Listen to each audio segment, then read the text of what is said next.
managing, ada supervisor. Oke. Kemudian ada level manajemen. Yang pertama eksekutif, middle, dan operating. Aktivitas manajemen membuat keputusan, memberi perintah, menetapkan kebijakan, menyiapkan pekerjaan dan penghargaan, dan mempekerjakan orang untuk melaksanakan kebijakan. Fungsi manajemen itu ada planning, organizing, dan controlling. Oke.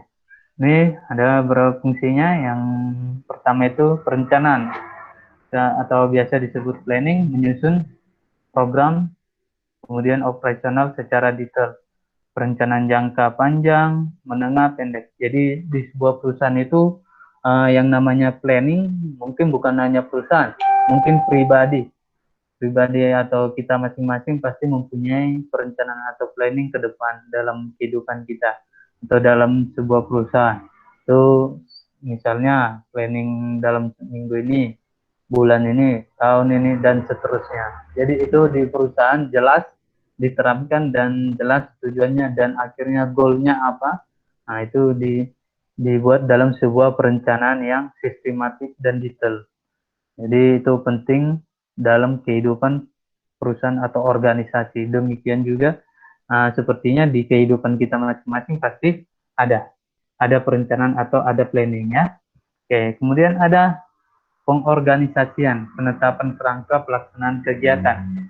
Kemudian ada mengkoordinasikan berbagai unit fungsional yang ada. Jadi bagaimana kita mengorganisasikan atau kita mengatur setiap yang namanya departemen atau bagian-bagian yang ada di dalam manajemen itu atau di dalam perusahaan tersebut. Atau kita mengorganisasikan planning dari kehidupan kita. Misalnya kita ingin 1 tahun ke depan, kita mau jadi apa, bagaimana, kemudian kita punya pendidikan, organisasi pendidikan kita bagaimana, jadi dinikan juga direncanakan dengan baik. Misalnya pendidikannya saya setelah S1 saya mau lanjut S2, setelah S2 saya mau S3, atau setelah saya bekerja nanti saya akan mengambil bracket A dan seterusnya. Jadi ada yang namanya pengorganisasian. Kemudian ada pengendalian. Pengendalian upaya sistematis untuk mencapai tujuan. Jadi bagaimana goal atau tujuan itu bisa tercapai, biasanya kita harus ada pengendalian atau controlling di dalam sebuah perusahaan atau pribadi kita masing-masing. Jadi itu penting sekali. Mungkin kalau teman-teman atau sering nonton berita atau sering baca, keunggulan dari Presiden Jokowi itu adalah dia memiliki controlling yang baik. Dia bisa mengendalikan sistem manajemen itu baik di dalam atau di luar. Jadi dia punya metode yang sangat baik dan itu bagus untuk diterapkan di perusahaan. Jadi itu yang saya baca-baca. Jadi pengendalian itu penting ketika proses ini semua sudah berjalan dengan baik atau sedang berjalan. Nah, ketika pengendalian itu kita terapkan, misalnya akan terjadi sesuatu yang tidak baik atau akan kemungkinan besar akan melenceng perjalanan itu atau tujuan itu, kita bisa kontrol dia. Kita bisa atur supaya jangan terjadi penyelewengan, supaya jangan terjadi goal yang tidak diinginkan di dalam sebuah perusahaan atau di pribadi kita masing-masing. Jadi manajemen itu penting buat diri kita sendiri juga, demikian juga buat perusahaan. Oke, ini ada beberapa sifat atau jenis ya yang tadi kita bahas, yaitu planning atau perencanaan itu. Pertama, dia memiliki strategi atau perencanaan. Strateginya bagaimana untuk mendapatkan A, B, C, D. Strategi kita untuk lulus dengan cepat bagaimana? Strategi kita untuk dapat pekerjaan dengan cepat bagaimana? Kemudian strategi kita nanti setelah kuliah bagaimana? Itu ada di dalam planning. Jadi bagian dari planning itu strategi. Kemudian dia memiliki sifat yaitu strategi atau uh, biasa the last quantifiable. Jadi itu bagaimana yang tidak dapat diukur. Jadi the last itu the less. Jadi itu tidak dapat diukur dalam sebuah kegiatan kita. Misalnya itu strateginya X untuk mendapatkan B. Kita memiliki strategi A, B, C, D, F, G, sampai seterusnya. Jadi itu caranya. Jadi tidak dapat diukur di dalam kegiatannya.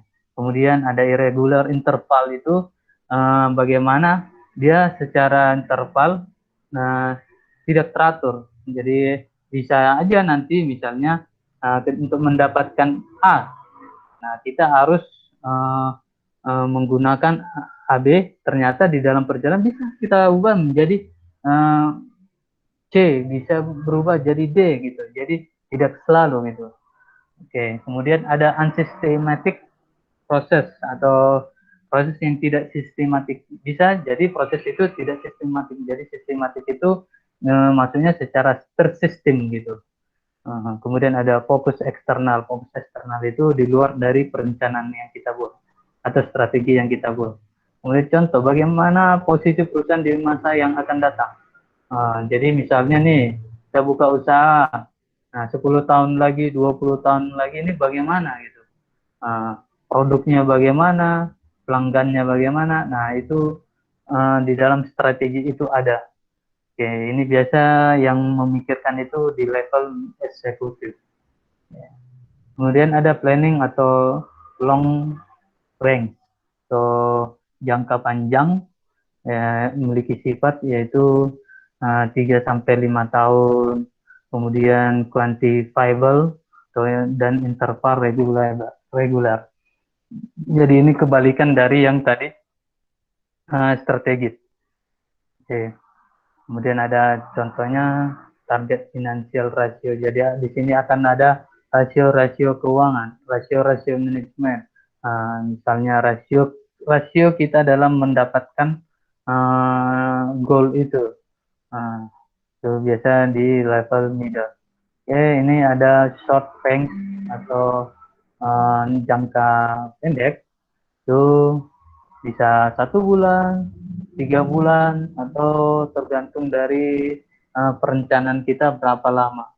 Jadi ada misalnya kalau kita punya perencanaan 6-10 tahun ke depan, jangka panjangnya, oke kita buat per tahun jangka pendeknya. Oke.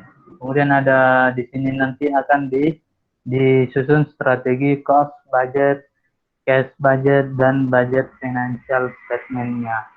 Nah, ini biasa di operating, biasanya di bagian level, bagian bawah, yang memikirkan untuk membeli misalnya mesinnya, untuk membeli misalnya perawatan mesinnya, itu pasti si bagian operating mengerti. Nah, kalau bagian level, manajemen di middle dan eksekutif biasanya tidak terlalu dipikirkan hal itu, biasanya. Oke. Oke, sampai sini. Jadi prinsipnya akuntansi biaya ini bagaimana kita mengerti tentang sistem biaya yang ada di perusahaan tersebut. Oke, jadi di sini saya jelaskan sedikit tentang akuntansi biaya. Mungkin teman-teman